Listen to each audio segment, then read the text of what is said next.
shout out to the sister here. She's going to here. You're gonna have a young sister lament on how basically just the psych department, or how do we say it? The psych industry, this pseudoscience industry that we have in America, or really in Western society. This whole therapy stuff. She's going to rip on this industry and how this industry is actually enabling the people they're basically enabling bad behavior for most people.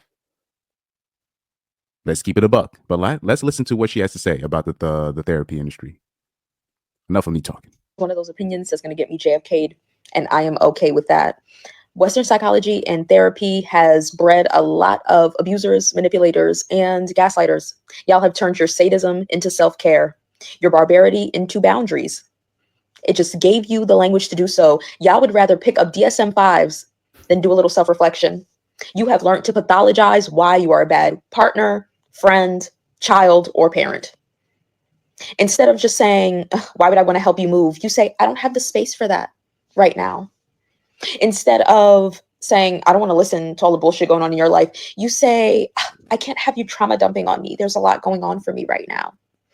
Instead of saying, I don't like talking to you unless I need something from you, you say, I'm full at the moment. I'm at capacity for this kind of thing, but I'll reach back out to you when I can.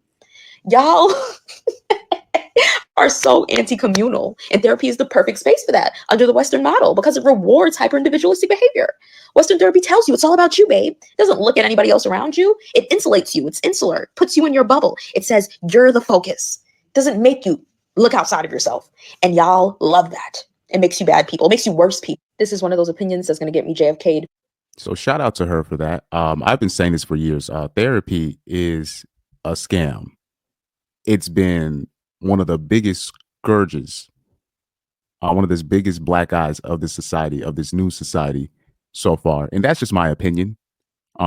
Just in general, I've already talked about this ad nauseum, particularly when we're talking about therapists, black therapists, female therapists, black female therapists, white female therapists, right? These people are cancer. These people are a cancer to this society. And many people use therapy. It's the new you need Jesus, right? Remember back in the day, if somebody said something and then you'll hear the old church like, you need Jesus and all this. So now you need counseling, you need therapy. It's the new you need Jesus. So that's what we got. Like anytime a man even says something, he opens up about something, he finally puts something to rest. Oh, you need therapy. Who hurt you? It's used. Therapy is now used as a weapon. It's another source of manipulation, another source of virtue signaling, another source of shame. If you don't go to therapy, then there's something wrong with you. You know what I mean? So, and what's interesting is when you look at the comments, it was a lot of women ripping on her. And there's a reason why it was a lot of women ripping on her because it's mainly women that you like to use therapy. And a lot of these therapists are enablers. So now everybody's here saying, oh, so you see the comment here. One of them says everybody around her has went to therapy and figured out she's the problem. And now she's upset. And now I'll say this. A lot of the comments is women ripping on her. So now you see basically particularly a lot of black people, but a lot of BWs, obviously, and just a lot of women in general are saying, oh, she's the problem. She's the problem. But I want to focus on one comment that one sister said. There's one sister that put a real comment right here. Her name was Miss Teresa. She said here, the problem is people aren't being honest with their therapist. So whole time your therapist thinks you're the victim when you're actually the culprit. And that is a very underrated aspect that is going unsaid. That's one of the biggest things that's going unsaid, especially when we're talking about the marriage counselors or relationship therapists and all these people, because there are certain female therapists that are coming out and saying like, look, I would have a certain clientele, and then as soon as I start holding women accountable in these sessions, I lose the client. Not only I lose her, I lose the husband. And she goes on and they're going on to reveal like a lot of these women are they're they're therapist shopping. So they're just shopping around therapists, going to every therapist until they find one that just agrees with them and makes them look like the good person that just enables their behavior. And like I said, there's incentives for therapists to keep these narcissists around, to keep them going to therapy. There's no incentives for them to really move past what they need to move past so they can move on with their lives. You got to understand, particularly in America, when you talk about the doctors, the therapists, the pseudoscientists, the so-called people that are supposed to help you, for them, they make more money keeping you a return customer. So it's to them, it's better to just put a band-aid on the symptoms, or how do I say this? It's not good business for them to actually heal you. But yeah, bottom line is this whole therapy, because particularly what was happening with in the with the marriage in those the married couples that go to therapy, you have a lot of women leaving stuff out, omitting details, lying, having meetings with the therapist on the side while the husband is not there, and all this not. So it's clear that therapy, or just the subject of therapy, is being used as a weapon to insulate narcissists. Now, what's interesting is, because it was a lot of women ripping on her. Now, she didn't even say she didn't say a specific gender. For all we know, she could be talking about a narcissistic male member that she knows that is using the therapy system against her. For all she knows, she could be talking about she could be talking about a man. But like I say, the guilty party is always going to show themselves. The guilty party, they can't help themselves. They're always going to have to. They always want they're always going to feel offended. They're always going to feel like you're talking about them. And that's what you see in the comments.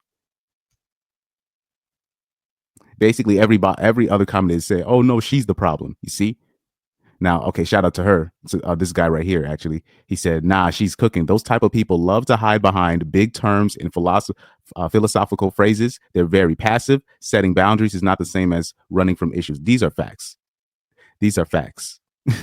Because they be using these words, these terms. I'm like, oh, they don't picked up, like, even just the terms of gaslighting, narcissism, abusive and toxic and manipulate. All these things. These are all things that they got from therapy. They got from college and their psych in their psych classes. You know what I mean? Like these are terms that they did not come up with by themselves. They got it from TikTok. You know what I mean? So like they use these things as weapons against whoever they need to use it against. And like I said, she could be just talking about how women use it on other women. She didn't make this gender specific. She was just talking about the industry. But it's interesting, the people in the comment section. Oh man, it's crazy. The guilty party will always show themselves.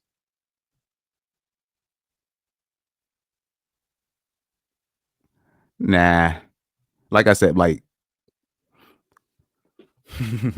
let me actually repeat some of the stuff she said. This is funny though. And I am okay with that. Western psychology and therapy has bred a lot of abusers, manipulators, and gaslighters. Now, she didn't make this gender specific. I don't know why a certain party in the comment section felt offended. Now, of course, a lot of men are going to agree with her because they already know what these therapists are doing. They know. Of course, there's probably, like I said, there is a place for therapy, but the people that are using it or that cling onto it like the Bible are the last people that should be even be given this kind of resource. I believe that should be like saved for, like, say, like when you talk about a therapist, should actually be saved for people that have been through actual trauma, meaning like guys have been coming from war, from overseas, guys that seen like something crazy, like their whole family dying in front of them, they got shot to death in front of something crazy like that, right? Like something insane. But the people that are using the therapy are women that want to leave their marriages, women that want to get their way on certain things, and then they drag their husband along, right? You have, or women that women that want to upper hand on certain things. They believe if they go through, they've been told that they need to go to therapy by other women, and really it's just other women just giving them bad advice. So the guilty party is going to show itself, because actually many men will be like, man, I don't even need therapy. Fuck that. Like many men have been shamed because we don't want to go to therapy. So this, like I said, when she mentioned about people, using therapists to hide their narcissism, to hide their manipulation tactics. It's clear she's talking to one party, really. Because it's pretty clear that there's a party of people that she's talking about here. Y'all have turned your sadism into self-care.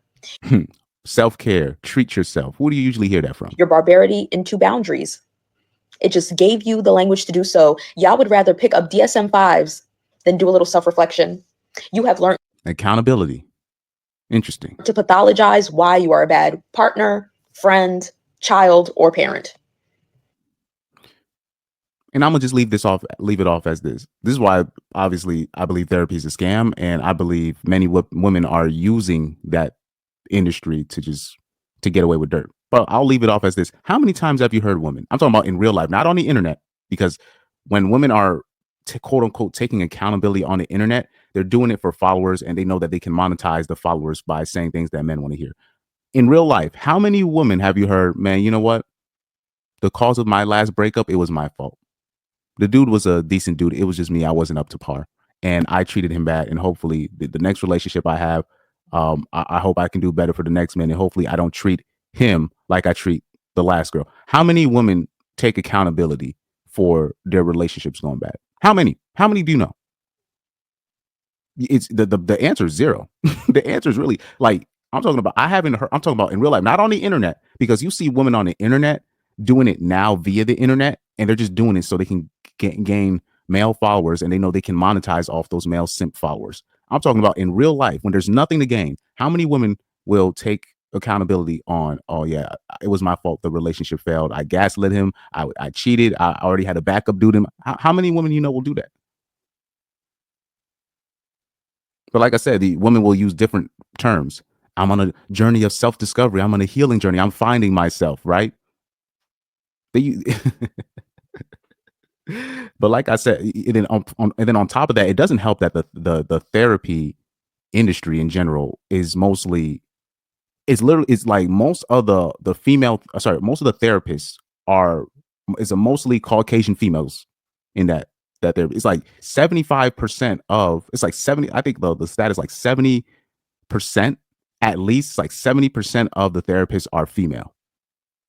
Now, off rip, that's crazy. That's just wild. So I can't really trust an industry like that that's already 70% female led. That can only end up in disaster. that can only end in disaster.